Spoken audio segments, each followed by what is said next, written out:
આમ આદમી પાર્ટીના નેતા અરવિંદ કેજરીવાલ અત્યારે હાલ ગુજરાતમાં પ્રવાસે છે। એવામાં તેઓ આવતીકાલે જે બોટાદ હળદળ સમયે સમગ્ર ઘટના બની હતી ને બાદ રાજુ કરપડા, પ્રવીણ રામ સહિત જેટલા પણ ખેડૂતો છે એ લોકોની ધરપકડ કરવામાં આવી હતી। એ જ દરેક લોકોની મુલાકાત હવે આવતીકાલે અરવિંદ કેજરીવાલ લેવાના છે।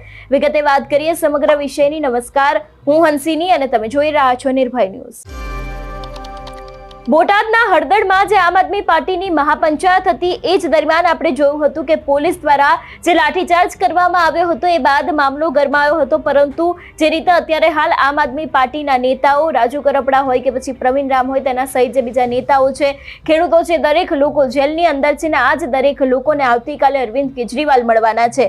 ખાસ કરીને આવતીકાલે આપના રાષ્ટ્રીય સંયોજક અરવિંદ કેજરીવાલ રાજકોટ જેલમાં બંધ ખેડૂતો અને આપના નેતાઓને મળવા જશે। ખેડૂતો તથા આપના નેતાઓને મળવા માટે આમ આદમી પાર્ટીએ જેલ પ્રશાસન પાસેથી મંજૂરી માંગી છે। આવતીકાલે બપોરે અરવિંદ કેજરીવાલ ખેડૂતો અને આપના નેતા રાજુ કરપડા અને પ્રવીણ રામની મુલાકાત લેવા માટે રાજકોટ સેન્ટ્રલ જેલ જશે।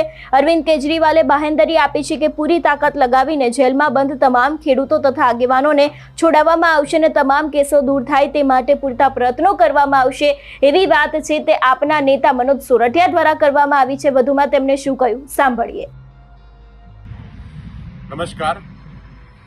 જેમ કે આપ જાણો છો કે કડદા પ્રથાના વિરોધમાં આમ આદમી પાર્ટીએ શરૂ કરેલું આંદોલન અને એ આંદોલનમાં ભાજપ દ્વારા પહેલા અત્યાચાર અને પછી જેલમાં નાખવામાં આવ્યા હતા કેટલાક ખેડૂતો અને આમ આદમી પાર્ટીના કાર્યકર્તાઓ।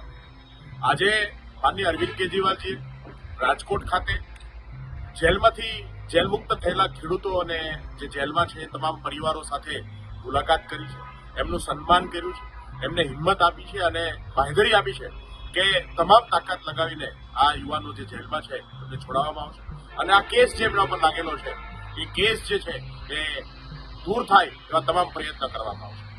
આ સાથે આવતીકાલે આમ આદમી પાર્ટીના નેતા રાજુભાઈ કરપડા, પ્રવીણભાઈ રામ, રાજુભાઈ બોરખતરિયા, મહેશભાઈ કોટડિયા, રમેશભાઈ મેર આ તમામ આગેવાનો રાજકોટ જેલની અંદર બંધ છે।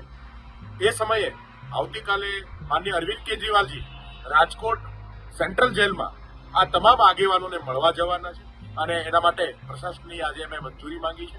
આવતીકાલે બપોર આસપાસ માનનીય અરવિંદ કેજરીવાલજી, આમ આદમી પાર્ટીની તમામ લીડરશીપ જેલની અંદર આ તમામ જે જેલમાં બંધ અને આંદોલનકારી સાથીઓ છે જે ખેડૂતોની લડાઈ લડી રહ્યા છે એમને મળવા જવાના જે છે અને આ લડાઈ જે છે ખેડૂતોની લડાઈ છેલ્લા શ્વાસ સુધી લડતા રહીશું એવી તૈયારી સાથે આમ આદમી પાર્ટી તરફથી આપ સૌનો ખૂબ ખૂબ આભાર।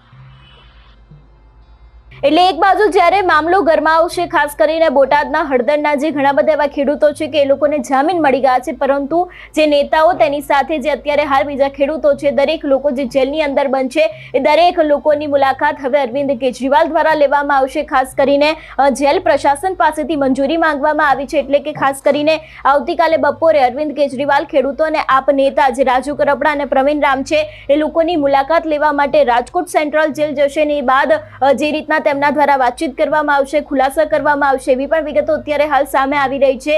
કારણ કે આપણે જોતા આવે છે કે છેલ્લા ઘણા સમયથી જે બોટાદનો સમગ્ર ઘટનાક્રમ સામે આવ્યો હતો, કડદાકાંડ સામે આવ્યો હતો, એ બાદ મામલો ગરમાયો હતો અને અત્યારે જ્યારે રાજુ કરપડા, પ્રવીણ રામ સહિત આપના ઘણા બધા નેતાઓ અને ખેડૂતો જેલની અંદર બંધ છે અને એ જ દરેક લોકોને મળવા માટે હવે અરવિંદ કેજરીવાલ આવતીકાલે રાજકોટ સેન્ટ્રલ જેલ જવાના છે એવી માહિતી આપ નેતા મનોજ સોરઠિયા દ્વારા આપવામાં આવી છે। તમારું શું માનવું છે આ વિષયને લઈને અમને કમેન્ટ કરીને ચોક્કસથી જણાવજો। તેની સાથે અમારી ચેનલ નિર્ભય ન્યૂઝને લાઇક, શેર અને સબસ્ક્રાઇબ કરવાનું ભૂલશો નહીં। નમસ્કાર।